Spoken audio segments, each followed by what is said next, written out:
Hello, in this video we're going to be taking our color correction a bit further using saturation and hue here in Adobe Photoshop.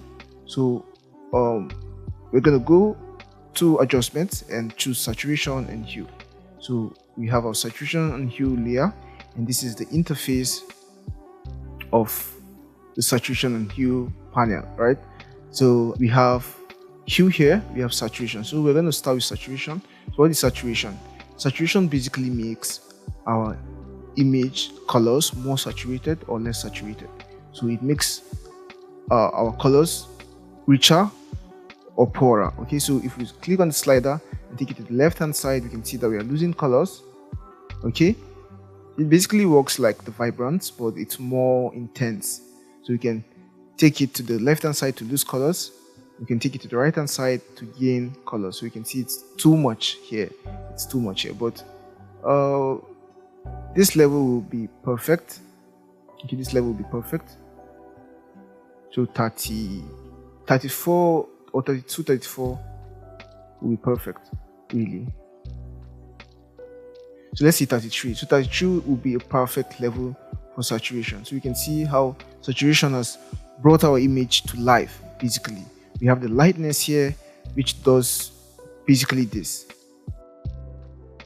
Okay, so this is quite less important for me, in my opinion. So saturation and hue.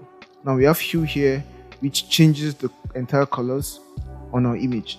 So if we drag our slider to the right hand side, we can see that all the colors are changing except for whites and blacks. And same also to the left hand side, we can see that all the colors are changing. So you might think this is not really important, this effect is not really important, but we're going to see a scenario where it really gets important real soon. So we can also change the layer which we work on, that's the channel. So we have the master channel, which affects all colors. We have the reds, which affects only reds, just like how we saw on our levels and curves.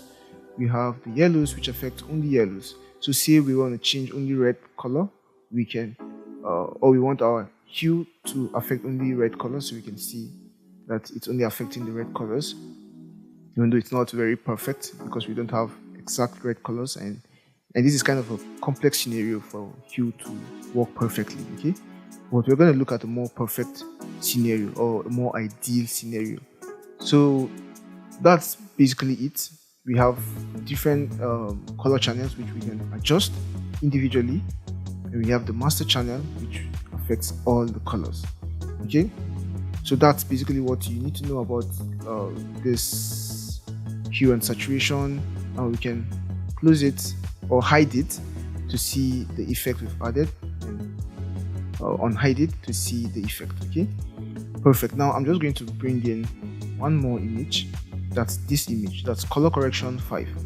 So open the image, and this is a vibrant image with vibrant colors. So I'm just going to demonstrate to you how the hue can work in an ideal situation. Okay, so I'm just going to drag my slider to the right hand side, and you're going to see the changes. So you can see it changes the colors, and everything just makes perfect sense, right? Everything makes perfect sense because all of these are sharp colors. Okay, perfect. So in a scenario like this, hue will make perfect sense. And let's say we want to just adjust a particular color. So let's make this 0. So let's say we want to adjust a particular color, let's say yellows. So let's select yellows, and as we adjust, we can see that only the yellows are adjusting, right?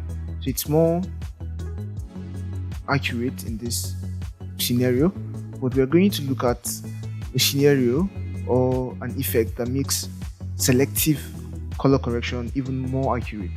Okay, more accurate than what hue can give you. Okay, so basically guys, that's it for the hue and the saturation. I'm just going to close this file because we don't need it, and I'm just going to look at our effects once more. In fact, let me just hide all our effects. So I'm basically clicking and dragging. Okay, so I click and drag to reveal, click and drag to hide multiple layers. Okay, so you can see that this is where we started from. Kept having improvements until this point. Okay, so This is a good point in my opinion. So that will be it for this video on hue and saturation. See you guys in the next one. Hey, so that's it for today's video. Hope you enjoyed it and learned something new.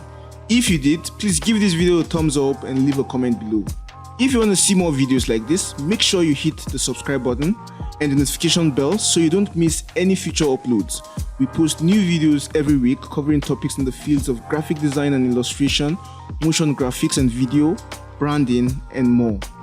If you want to support us and get access to exclusive benefits such as the project files we use in our classes, a live chat with us, shoutouts, and more, consider becoming a patron on Patreon. You can join for as little as $3 a month, and the link to our Patreon page is in the description below. And if you want to take your learning to the next level, you can check out the complete course, of which this episode is a part of. And in the complete course, you get access to more than 10 hours of video lessons, project files and resources, class exercises, a Q&A section, a certificate of completion, and more. You can get the course for a special discount by using the link in the description below. Thank you so much for watching, and we'll see you in the next video. Bye for now.